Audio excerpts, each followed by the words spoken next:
Hi అండి, అందరికీ నమస్తే అండి. ఈరోజైతే క్యారెట్ రైస్ చేసుకున్నామండి. చూడండి ఎంత కలర్ఫుల్గా ఉందో. ఇది మసాలా చెట్టాకు అండి. ఇది దీంతో క్యారెట్ రైస్ అండి. అంటే చెప్పనా,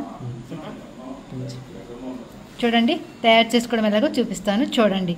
అలాగే మన ఛానల్ ఎవరైనా ఫస్ట్ టైం చూసినట్లయితే లైక్ చేయండి, సబ్స్క్రైబ్ చేసుకోండి. Thank you for watching.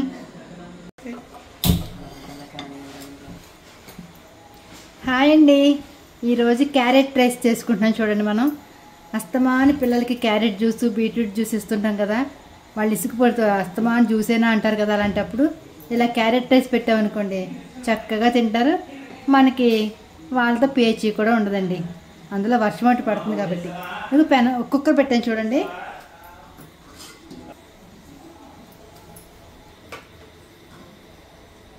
కొద్దిగా ఆయిల్ అయితే వేసాను చూడండి.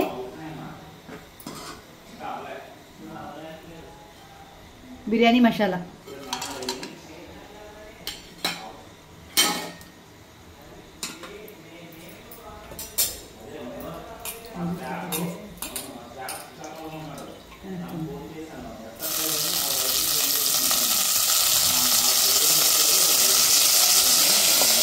ఉల్లిపాయ, పచ్చిమిర్చి, పుదీనా కూడా వేసేస్తున్నాం.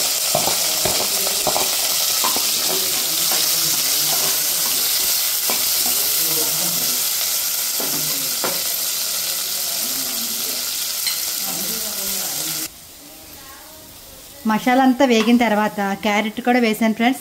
అది కూడా మగ్గిపోయింది చూడండి. ఇలాగా ఒక గ్లాస్ రైస్కి నేను 1.5 రైస్ వాటరే పోస్తున్నాను. ఎందుకంటే కడిగి నానబెట్టాను రైస్ని, అందుకు 1.5 గ్లాస్ సరిపోద్ది రైస్ వాటర్. ఇది కొంచెం మరిగిందంటే రైస్ వేసుకోవచ్చు మనం.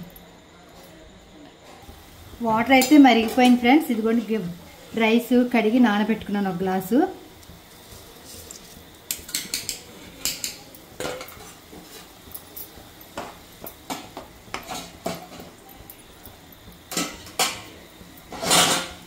నేను ఎప్పుడు బిర్యానీ ఆకు అంటాను కదా, మసాలా చెట్టు ఇది, బిర్యానీ ఆకు కాదు. చూడండి ఎంత గ్రీన్గా ఉందో. ఈ ఆకే వేస్తాను. ఫ్లేవర్ చాలా బాగుంటుంది ఫ్రెండ్స్ దీంతో. ఒకసారి ట్రై చేయండి మీరు కూడా, చాలా బాగుంటుంది. 3 విజిల్ అయితే పెట్టేసుకుందాం.